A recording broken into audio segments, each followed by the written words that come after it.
예, 오늘은 하나님 나라의 동역자들이라는 제목으로 한번 말씀의 은혜를 나눠보겠습니다. 우리 옆에 있는 우리 성도들과 함께 힘차게 인사해 볼까요? 오늘은 이렇게 인사해 보겠습니다. 당신 보니까 정말 살맛이 확 생깁니다. 이렇게 한번 인사하겠습니다. 시작. 당신 보니까 살맛이 생깁니다. 아멘. 살맛이 생기죠. 예, 하나님 나라의 동역자들이라는 제목으로 은혜를 나눠보겠습니다.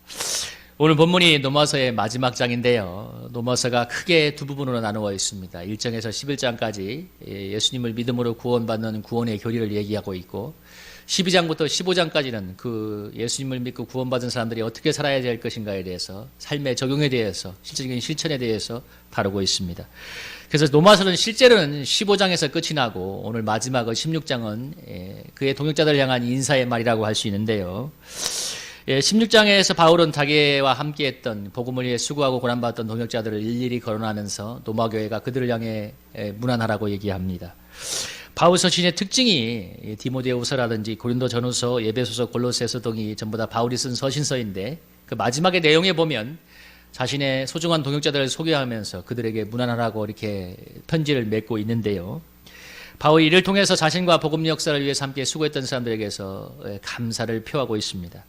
그런데 오늘 바울이 자신과 복음 역사에 함께했던 사람들을 일일이 거론하면서 그들에게 노마교회에게 문안하라고 하는 것은 크게 중요한 두 가지 의미가 있습니다. 첫째는 무엇이냐면 바울이 노마서에서 전했던 복음, 모든 사람에게 구원을 주시는 하나님의 능력이라는 그 복음이 실제적으로 사람들 속에 실제화된 것이 바로 오늘 거론하고 있는 26명의 사람들이라는 것입니다.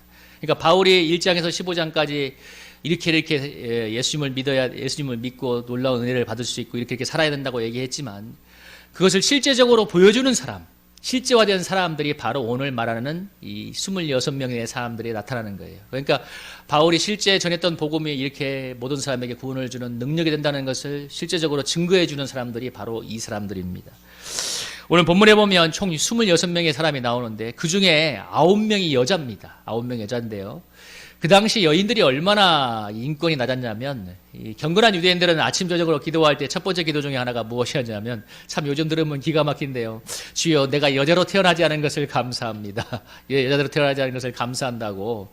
그만큼 여자들이 천시되는 그런 사회였어요. 통계에 아이들과 여자들은 들어가지 않았습니다. 그러니까 이스라엘이 60만이라고 출애굽을 할 때 60만은 성인 남자 이상만 얘기하는 겁니다. 20세 이상만 남자 하는 거예요. 그래서 사람들이 수백만 명으로 추산하는 건데요. 그런 시대에서 오늘 바울이 보면 오늘 1절에도 보고 3절에도 보면 여자들이 먼저 나와요. 베베라든지 브리스가라든지 여자들이 이렇게 등장하고 있는데 이걸 통해서 이 복음이 가져다 준 신분 해방과 사회적인 변혁이 얼마나 큰가에 대해서 얘기를 해주고 있습니다. 또 26명의 면면에 보면 아리스볼로와 그리고 헤로디온 같은 왕족도 있었고 네레오 같은 귀족도 있었는데 또 여기 나오는 명단에 있는 사람들이 많은 사람들은 노예였습니다. 노예였는데 바울이 노예였던 그 당시 사람들에게 노마교회가 거룩하게 입맞춤으로 문안하라고 하고 있는데요. 당시 노예는 어느 정도의 성격이었냐면 로마군의 이 요즘 문서에 보면 그 당시 2000년 전에 그 문서에 보면 어떻게 나오냐면 예를 들면 노예가 하인이 죽잖아요. 그러면 사망이 아니에요. 손망실로 처리해요.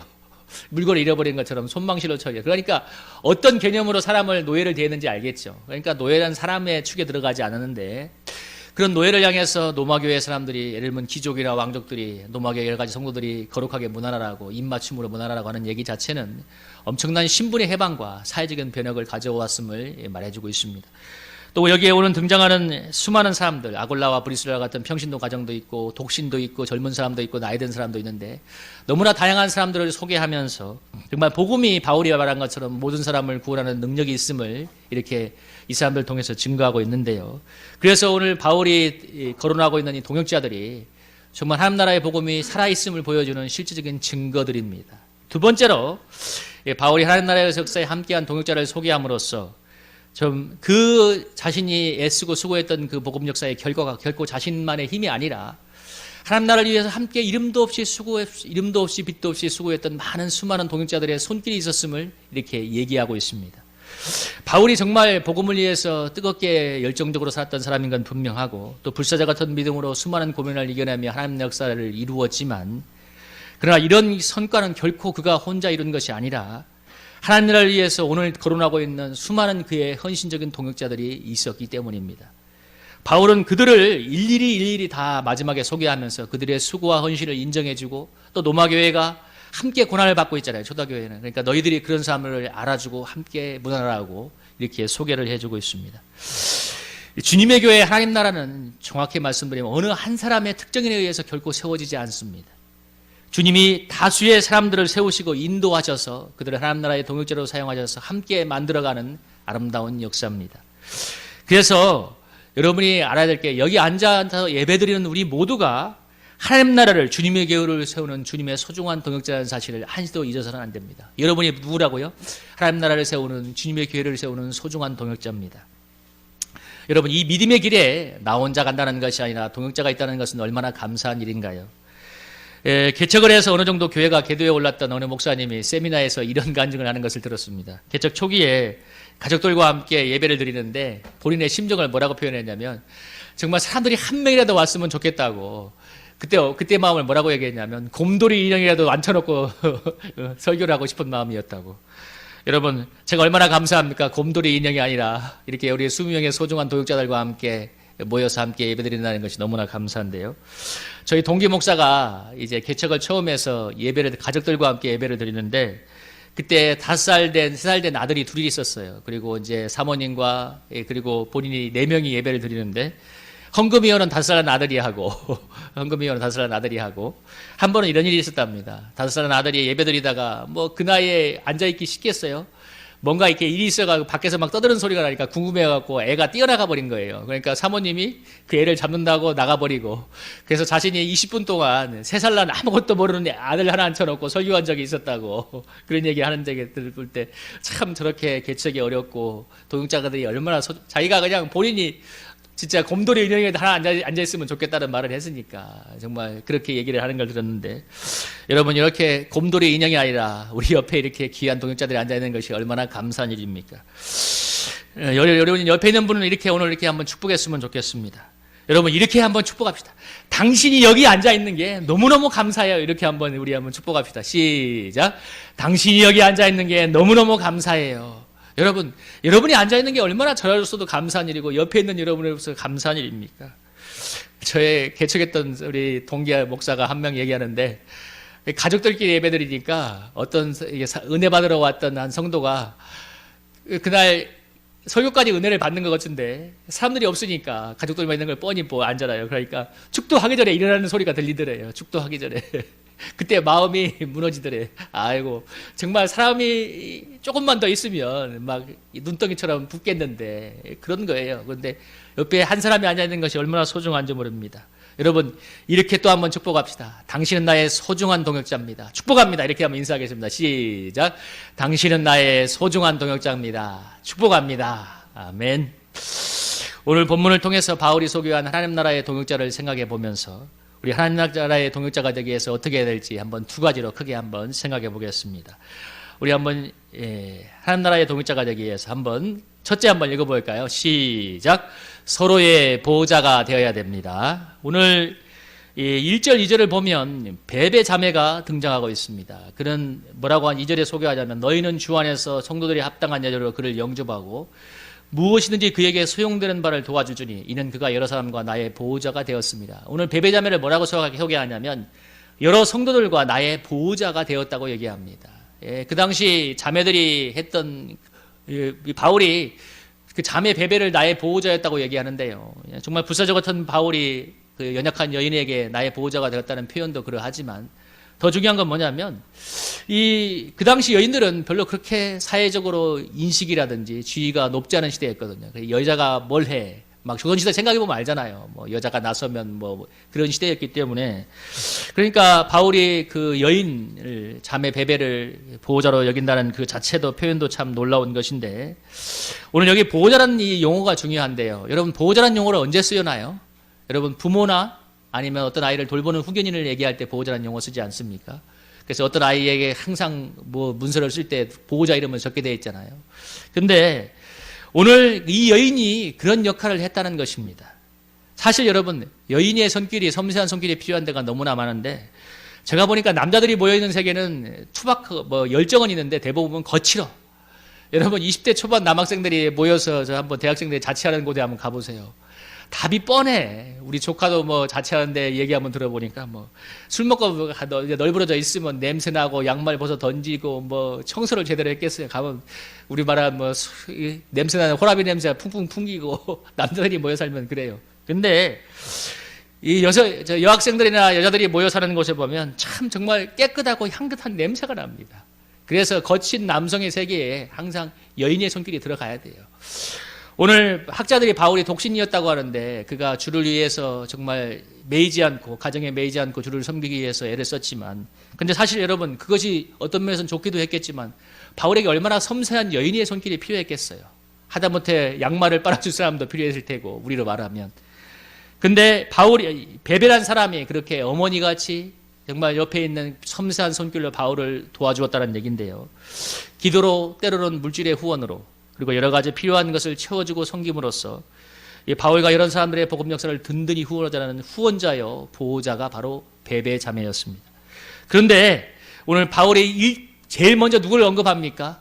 이 베베가 있었기 때문에 베베가 나의 후원자가 보호자가 되었기 때문에 내가 마음껏 주의 일을 할 수 있었다고 이렇게 고백을 하는 장면입니다. 이렇게 하나님 나라 역사에는 항상 신앙의 보호자들이 필요한데요.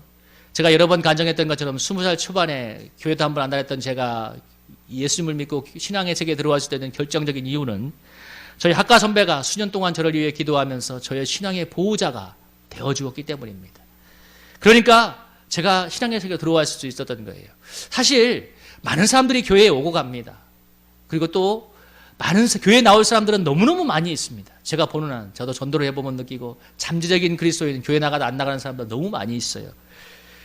보통 교회들이 1년에 한두 번 전도잔치를 하잖아요. 그때 하면 요란하게 해서 수많은 사람들이 왔다가 요란하게 하고 떠나가는데 그런데 밀물처럼 왔다가 썰물처럼 살아가라는 그 이유가 뭐냐면 신앙을 도와주고 섬세하게 끌어줄 신앙의 보호자가 너무나 적기 때문에 그렇습니다.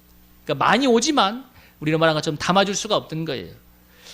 우리 신앙의 보호자는 연약한 사람, 초신자에게만 필요한 것이 아니라 모든 그리스도인에게 다 필요합니다. 심지어 목회자에게도 항상 자기의 연약한 내면을 털어놓을 수 있는 멘토가 필요하다고 얘기합니다. 왜냐하면 목회도 어려운 부분이 있기 때문에 그 어려움을 토로하고 얘기할 수 있는 멘토가 필요하다고 하는데요.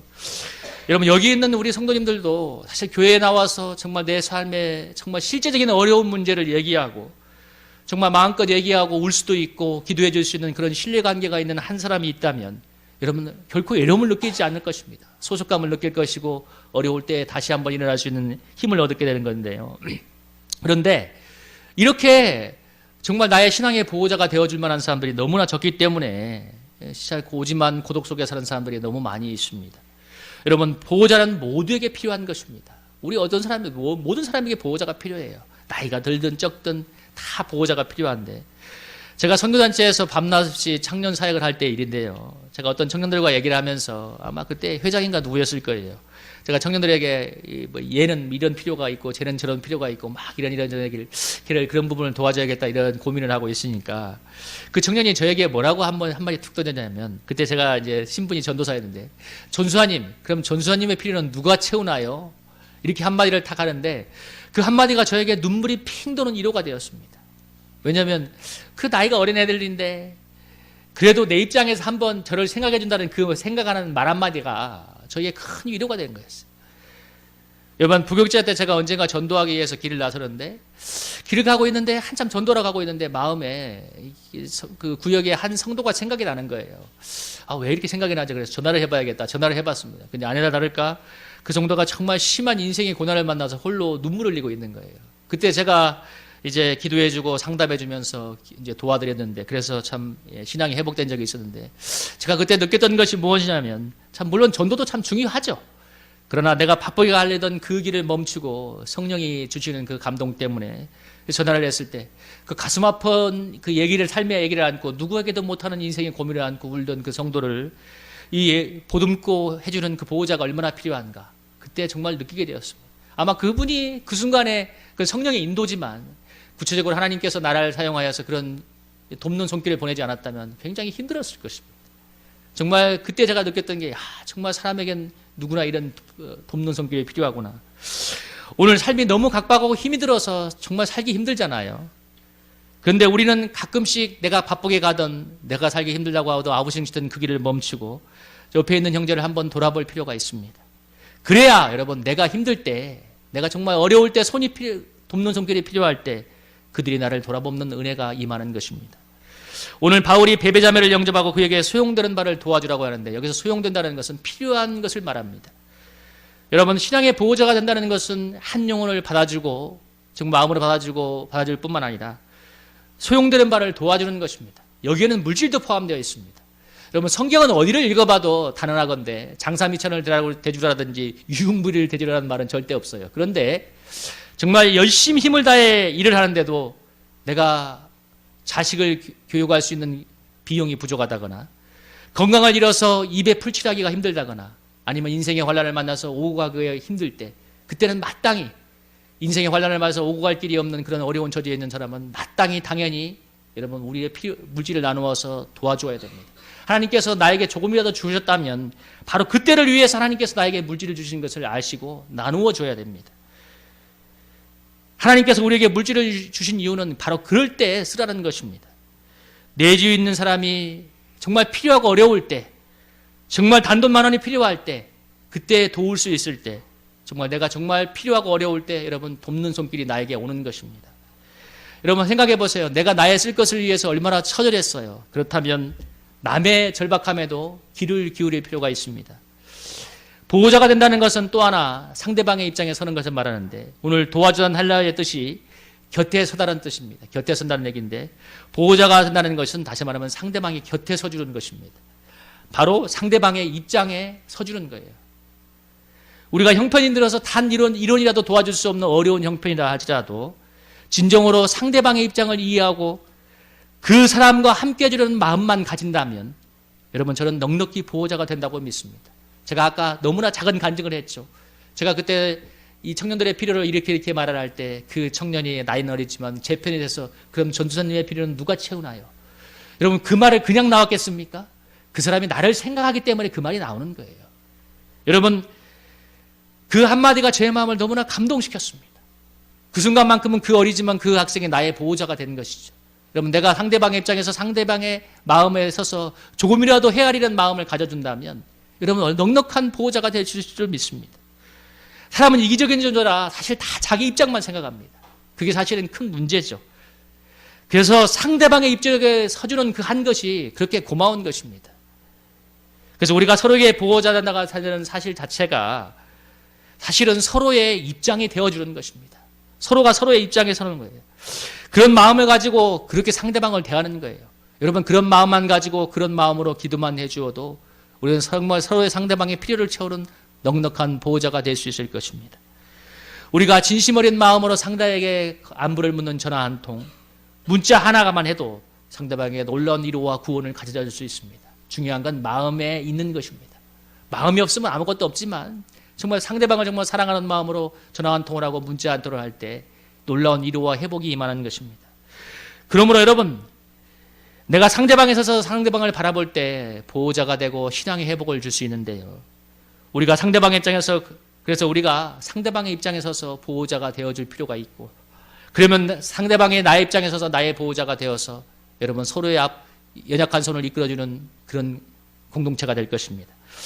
우리가 서로가 힘든 세상을 살아가지만 우리가 서로를 향한 마음의 문을 열어서 서로의 입장이 되어서 서로 보호자가 되어줌으로써 우리 교회가 연약하고 지친 심령들이 살아날 수 있는 여러분 축복의 동산이 될 수 있기를 주의 이름으로 축복합니다. 그리고 두 번째로 우리 함께 읽어볼까요? 우리 하나님 나라의 동역자가 되려 한번 힘차게 해보겠습니다. 둘째 시작. 주와 복음을 위해 함께 고난을 받아야 됩니다. 뭐라고요? 주와 복음을 위해서 함께 고난을 받아야 됩니다. 여기 여러분 한번 3, 4절 한번 읽어보겠습니다. 3절 4절입니다. 한번 읽어볼까요? 시작. 너희는 그리스도 예수 안에서 나의 동역자들이 브리스가와 아골라에게 문안하라. 그들은 내 목숨을 위하여 자기들의 목까지 내놓았나니 나뿐 아니라 이방인의 모든 교회에도 그들에게 감사하느니라. 정말 바울을 위해서 목숨까지도 내놓았던 브리스가와 아골라 부부를 얘기하는데요. 이 부부가 바울이 2차 전도여행 때 고린도에서 시작할 때 함께 바울과 만나서 이제 이 복음 사역을 함께 했던 것으로 아는데, 들리기로는 이 부부가 노마의 원래 노마 시민이었는데 무슨 이 일 때문에 쫓겨났다고 하더라고요. 그래서 고린도까지 멀리 와서 살다가 이제 바울을 만나서 복음의 동역자가 되었는데, 예, 그들이 정말 바울과 함께하면서 함께 헌신적으로 주님의 역사를 섬겼는데, 이 바울이 이들 부부와 함께 살면서 이 텐트를 만들어서 재정 자립을 하고 그리고 복음 역사를 섬겼습니다.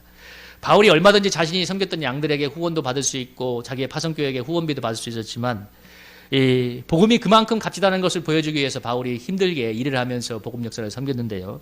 그 이유가 무엇이었냐면 당시 그리스 헬라 지역의 독특한 그 문화적인 영향 때문인데, 그리스 헬라 지역은 굉장히 철학이 발달한 곳입니다. 그래서 우리가 잘 알고 있는 철학자 소크라테스라든지 플라톤 같은 사람이 그 그리스 출신인데요. 그래서 그날 굉장히 그 철학이 발달하고 변증이 발달한 나라인데, 그래서 그 그리스 문화권에는 어떤 사람들이 많았냐면 떠돌이 철학자가 그렇게 많았대요. 이런 거예요. 어느 날 갑자기 그냥 우리 박난 시인 김사과처럼 이 동네 저 동네 유하다가 어느 마을에 들어가면 인생은 이런 것이야 한번 이제 자기 개통 철학을 설파하는 것입니다. 그러면 사람들이 거기에 감화를 받으면 아우 귀한 분 오셨다고 막 맨날 며칠 잘 대접해서 섬기는 그런 곳이었어요. 이런 사람들이 굉장히 많은 곳이었는데, 요즘 동남아에도 가면 이렇게 수도하는 수도승들이 지나가면 태국이나 미얀마 이런 데 가면 항상 식사 때가 되면 사람들이 자발적으로 알아서 음식을 내놔요. 그러니까 왜냐하면 이 사람들은 우리 돌을 닦는 사람들이기 때문에 먹을 것은 우리가 도와줘야 된다 해가지고 그냥 스님들이 자연스럽게 먹고 가는 그런 문화입니다. 이런 곳이었기 때문에 바울이 만약 정말 이제 어느 마을에 가서 복음을 전하고 그것 때문에 감화를 받은 사람들에게서 많은 대접을 받고 그런 식으로 복음 사역을 하게 되면 이 개똥 철학자가 바울이 전한 복음이 전혀 차별화가 되지 않는 거예요.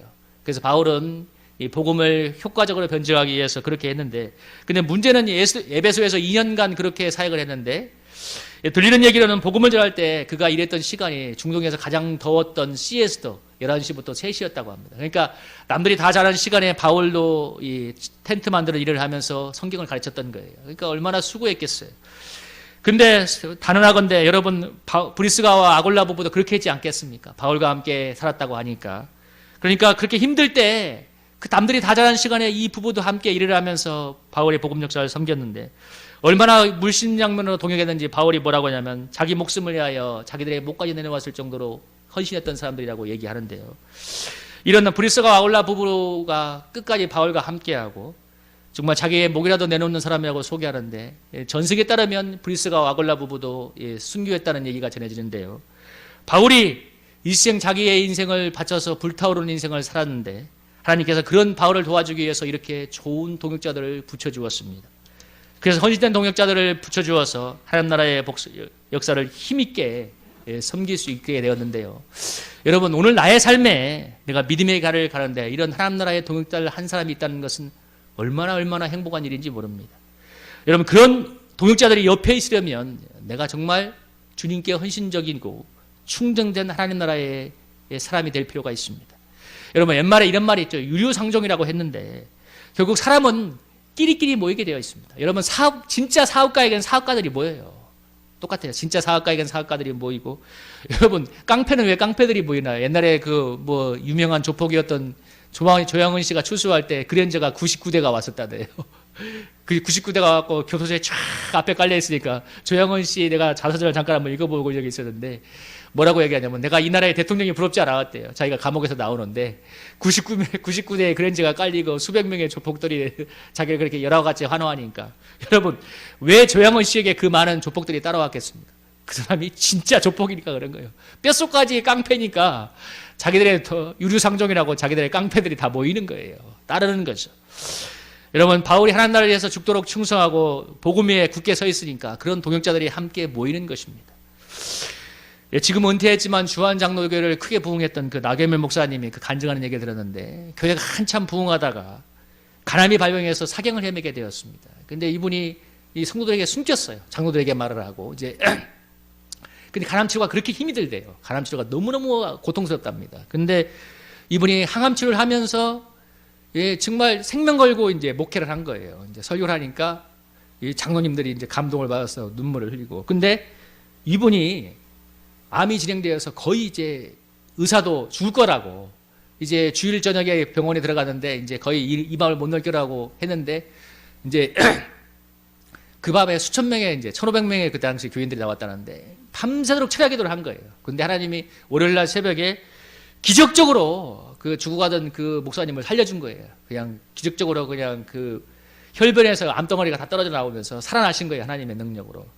예, 그거 그리고 그분이 이제 깨어나고 나서 이제 첫 번째 했던 게 뭐냐면 이제 죽었다고 살아나니까 야, 우리가 생명 살리는 일 해야겠다 해가지고 모든 성도에게 전도의 목표를 주었습니다. 그 당시 이게 기록에 보니까 부목사 50명, 장로 50명, 안수집사 권사 30명, 집사는 무조건 20명 전도해라. 전도 목표를 딱 주고 여러분 전도자치를 계획하고 시작했는데 여러분 사람들이 어떻게 했을까요? 미친 듯이 복음을 전한 거예요. 미친 듯이. 그러니까 여러분 교회가 불처럼 일어나지 않겠습니까? 그때 전도왕이 되었던 한 그 여전도사 얘기를 제가 직접 들었는데 이분이 어떻게 전도왕이 됐냐면 너무너무 이제 병이 이상한 병에 들어서 시름시름 몇 년간 앓다가 그 교회 나오면 처음으로 음식을 못 먹는 병이었는데 그 교회 나와서 예배 드리면 음식을 먹었대요. 그러니까 나경원 목사님이 예배 드리고 나면 요구르트 하나 주면 그 요구르트를 하나 먹을 수 있었대. 요구르트를 먹는 맛에 이제 몇 달 동안 예배를 나오다가 어느 날 밤에 꿈속에 주님이 나타나서 자기를 치유해 주었는데 그러다가 얼마 있다가 주님께서 꿈을 꾸었는데 어떤 꿈을 꾸었냐면 나경원 목사님이 꿈속에 나타나가지고 피눈물을 흘리고 있더래요. 그러면서 뭐라고 하냐면 이 인천에 이렇게 영혼들이 많이 죽어가는데 전도할 사람이 없어서 내가 피눈물을 흘린다. 그 꿈을 꾸고 나서 자기가 이제 소명을 영접하고 이제 정말 생명 걸고 전도를 해서 수많은 사람들을 주님께 인도했는데 그 교회에 그런 전도왕이 여러 명 나왔습니다. 여러분 교회가 크다는 것이 아니라 정말 그렇게 생명 걸고 충성한 사람이니까 하나님이 그런 사람을 붙여주는 건데 지난 수원서부로 개척했던 그 원로 목사님이 정말 헌신된 분이었는데 1년에 365일 새벽기도 인도하고 그분이 모든 예배 다 인도하고 제자 훈련하고 정말 몸바쳐 했던 분인데 성도들이 다 인정을 해요. 근데 제가 그 교회 가서 느낀 게 뭔지 아세요? 정말 성도들이 청년부터 시작해서 그렇게 성실하고 헌신적일 수가 없어요. 그럼 너무너무 제가 여름에 사역할 때 너무 많이 해서 제가 말릴 정도였는데 여러분 제가 그때 느낀 게 있습니다. 결국 그 리더를 따라오는 거구나. 제가 그 일을 생각하면서 제가 느끼게 되는 것은 뭐냐면 제가 이제 성익교회 담임 목사로서 내가 어떤 존재가 돼야 되는 것에 대해서 정말 두렵고 떨리는 마음이 들어옵니다. 만약 여러분 제가 가는 한 걸음이 우리 성도들의 한 걸음이고 교회의 한 걸음이 되지 않겠습니까? 그래서 제가 정말 내 자신을 쳐서 주님이 기뻐하시는 종으로 나를 세워야 된다는 생각을 하게 되는데요. 무엇보다 제가 주님을 위해서 몸을 살지 않고 충성할 때 주님께서 그런 충성된 동역자를 붙여주실 것입니다. 여러분 우리 교회가 많은 수가 필요한 게 아니에요. 브리스골라 아골라 같이 주님 나라를 위해서 생명을 걸 수 있는 몇 사람만 있다면 여러분 하나님 나라에 놀라운 기적은 일어납니다. 얼마나 교회가 힘이 있는가 파워 있는가는 얼마나 많이 모였는가 아니라 그 베베 자매 같고 브리스가 아울러 같은 사람이 몇 명이 있는가 그게 훨씬 더 중요한 거예요. 여러분 그 사사기의 7장에 나오잖아요. 미디안에 수십만의 적군이 쳐들어왔는데 이스라엘이 싸우기 위해서 23,000명이 나갔습니다. 근데 하나님이 뭐라고 하냐면 너무 사람이 많아. 다 돌아가라고 해야 두려운 사람 돌아가라. 그러니까 첫 번째 한마디에 23,000명이 돌아갔어요. 그러니까 이제 10,000명이 남았어요. 33,000명이 나왔는데 하나님께서 뭐라고 하냐면 안 된다. 이것도 많다. 이 사람들 겨울에 가서 물을 먹여라. 그러니까 물을 먹는 사람들 중에서 유일하게 이렇게 겨울에 목을 대고 가는 것이 아니라 물을 이렇게 손으로 떠서 먹는 사람들 300명만 남겼어요. 하나님께서 이제 됐다. 근데 이유가 뭐냐면 이 구원이 사람의 수에 많고 적음을 내가 사람 있지 않은 것을 보여주기 위해서라고 하나님께서 말씀하셨는데 여러분 정말 주님을 위해서 자기의 목숨이라도 내놓을 수 있는 몇 사람이 모일 때 하나님의 기적이 일어나는 것입니다. 바울이 기독교 역사에 누구도 따라올 수 없는 여러분 발자취를 남겼던 가장 큰 이유는 바로 불사가 올라가처럼 생명과 함께 동역하는 그런 사람이 있었기 때문이에요. 에베소서에서 큰 위기가 있었는데 바울이 너무 큰 역사를 일으키니까 그 당시 에베소에 엄청난 이 마술과 우상 숭배하는 사람들이 다 먹고 살 길이 사라졌어요. 왜? 전부 다 매일같이 우상에게 절하던 사람들이 다 예수님 믿고 교회로 나가기 시작하니까 이 마술 공장하고 이 여러 가지 이런 그 우상을 만들던 공장의 사람들이 먹고 살 길이 사라진 거예요. 그래서 바울을 없애겠다고 대단한 소요를 일으켰는데 그래서 바울이 목숨이 끊어질 뻔한 큰 위기에 있을 때 그때 목숨을 걸고 막아줬던 사람이 브리스갈라 아굴라 부부라고 합니다. 여러분 바울이 주를 위해 헌신하다가 생명을 잃을 위기에 처하니까 바울의 고난에 목숨을 걸고 함께한 동역자들이 있기 때 얼마나 큰 위로가 되었겠습니까? 물론 주님이 그렇지 않아도 도와서 그를 살려주었겠지만 그래서 바울은 큰 일에도 쓰러지지 않고 주님의 복음을 위해서 다시 일어나서 믿음의 역사를 이룰 수 있었던 것입니다. 우리가 브리스가와 아울라보브처럼 또 바울처럼 주님을 위해서 충성할 때 하나님 나라의 동역자를 얻을 수 있는 것입니다. 우리가 어려울 때 함께 고생한 사람을 뭐라고 하냐? 그때 정말 진정한 동지가 되죠. 우리가 주님을 위해 함께 고난을 받을 때 진정한 동역자가 될 수 있는 것입니다. 여러분, 저나 여기에 앉아있는 여러분이랑 전혀 하나가 될 수 있는 사람들이 아니에요. 여러분, 어떻게 우리가 하나가 될 수 있어요? 우리가 혈연이 있습니까? 아니면 어떤 연고가 있습니까? 그럼에도 하나님 나라의 동역자가 될 수 있는 가장 큰 이유는 우리가 예수 그리스도를 주로 모시고 있기 때문입니다. 우리가 도저히 하나가 될 수 없는 사람이지만 우리 신앙의 목표가 예수님께로 고정이 된다면 진정으로 서로에게 생명을 나누어주는 동역자가 될 수 있을 것입니다. 우리의 신앙이 예수님께 고정이 되면 우리가 당하는 모든 고난이 우리 예수님의 형상을 이루는 재료가 됩니다. 그리고 그런 고난 속에서 만난 주님, 그 고난당하는 사람을 이루어할 수 있는 통로가 될 수 있으며 그럴 때 정말 그때 고난당하는 사람을 이루어할 수 있는 동역자가 될 수 있는 거예요. 여러분, 이 본문에 이 말씀이 나오지 않습니까? 오늘 여기 본문에 보면 여러분 우리 한번 3절부터 5절까지 우리 3절부터 6절까지 한번 읽어보겠습니다. 고린도후서 1장 3절에서 6절입니다. 한번 읽어보겠습니다. 시작. 찬송하려다 우리 주 예수 그리스도의 하나님이시여 자비의 아버지시여 모든 위로의 하나님이시며 무리의 모든 환난 중에서 우리를 위로하사 우리로 하여금 하나님께 받는 이로써 모든 환난 중에 있는 자들을 능히 위로하게 하시는 이시로다. 그리스도의 고난이 우리에게 넘치는 것 같이 우리가 받는 위로도 그리스도로 말미암아 넘치는도다. 우리가 환난 당하는 것도 너희가 위로와 구원을 받게 하려는 것이요 우리가 위로를 받는 것도 너희가 위로를 받게 하려는 것이니 위 위로가 너희 속에 역사하여 우리가 받는 것 같은 고난을 너희도 견디게 하느니라. 너희를 위한 우리의 소망이 견고하면 너희가 고난에 참여한 자가 된 것 같이 위로에도 그러할지도 함이라. 여러분 6절에 뭐라고 하나요? 우리가 환난 당하는 것도 너희가 위로와 구원을 받게 하려는 것이요 환난 중에 넘치는 위로가 정말 환난 당하는 자를 위로하고 구원할 것이라고 얘기하는데 여러분 그래서 예수 그리스도 안에서의 고난이 여러분 주를 위한 고난이 될 때 동역자가 되는 것입니다. 제가 이번 주에 화요일에 허리가 삐끗해서 굉장히 한 주 동안 고통스러웠습니다. 그러니까 정말 허리가 너무 아팠어요. 그런데 허리가 아파서 주님께 정말 주님 너무 아픈 거 싫습니다. 정말 이제 허리가 아픈 거 지긋지긋합니다. 한 번씩 찾아와요. 손오공의 머리띠처럼 저에게 허리 고통이 찾아오는데 근데 그때 제가 이번에 어떤 마음이 왔냐면 그때 정말 마음속 깊은 곳에 정말 몸이 아파서 너무 힘든 우리 성도들이 생업에 있어서 일을 할 때 얼마나 힘이 들까. 정말 몸이 힘들 때 기도하기가 얼마나 힘이 들까. 몸이 아플 때 신앙생활 하기가 아니면 일하기가 얼마나 고통스러울까. 여러분 제가 작지만 고통을 느끼면서 그 고통이 우리 동역자들의 고통으로 연결이 될 때 정말 심정적으로 그들의 동역자가 된다는 것을 제 마음에 받아들이게 되었습니다. 여러분 제가 허리 아픈 게 어떻게 주를 위한 고난입니까? 그냥 제가 허리가 아픈 거예요. 그러나 여러분 그 고통 속에서 임한 주님의 위로로 인해서 주 안에 있는 동역자를 마음으로 이해하고 긍휼히 여기게 될 때 그것이 주를 위한 고난으로 바뀌는 것입니다. 그래서 중요한 것은 고난이 중요한 것이 아니라 그 중심에 예수님을 주로 모시는 것입니다. 다 고난받고 힘든데 어떤 상황에서도 여러분 우리가 예수님을 주로 모실 때 그 고난이 주를 위한 고난으로 바뀔 수 있으며 우리가 하나가 될 수 있고 하나님 나라의 동역자가 될 수 있습니다. 여러분 저의 자그마한 간증이 맞잖아요. 여러분 내가 고통당하는 게 힘든 것이 아니라 그걸 통해서 동역자의 고통을 이해하고 최후라는 그리스도의 위로를 느끼게 될 때 그리고 그걸 나누어주는 사람이 될 때 여러분 동역자가 되고 하나가 되는 것입니다. 여러분 만약에 우리가 세상 속에서 믿음으로 살기 위해서 치열한 영적인 전쟁을 치르고 살다가 먹고 살기도 힘든데 그냥 믿음에 살기 위해서 몸부림치다가 우리가 주일에 만나면 그때는 정말 진정한 동역자가 되는 거예요. 주를 위해서 믿음으로 살다가 고난받다가 만나는 사람들은 동역자가 되고 하나가 됩니다. 근데 여러분 나를 위해서 나의 욕심과 정욕을 위해서 살다가 만나면 어떻게 하나가 되겠습니까? 하나가 될 수 없어요. 나를 위해 살다가 만나는데 무슨 하나님 나라가 있고 동지애가 생깁니까? 없습니다. 그런 거. 그냥 인간적인 말이나 하고 인간적인 냄새나 풍기는 관계가 되는 것입니다. 여러분 지금 핍박과 고난 속에 있는 중국이나 이슬람, 북한의 지하교회들은 그들은 만날 때마다 그 자체가 놀라운 위로와 감동의 도가니가 된답니다. 왜? 주를 위해 함께 고난받는 사람들이 만나니까 만나는 게 위로가 되는 거예요. 나와 함께 고난을 받는 사람이 주님 때문에 고난하는 사람이 여기에 있구나. 그렇게 예배드리면 눈물이 쏟아지는 것입니다. 감동이 임하는 거래요.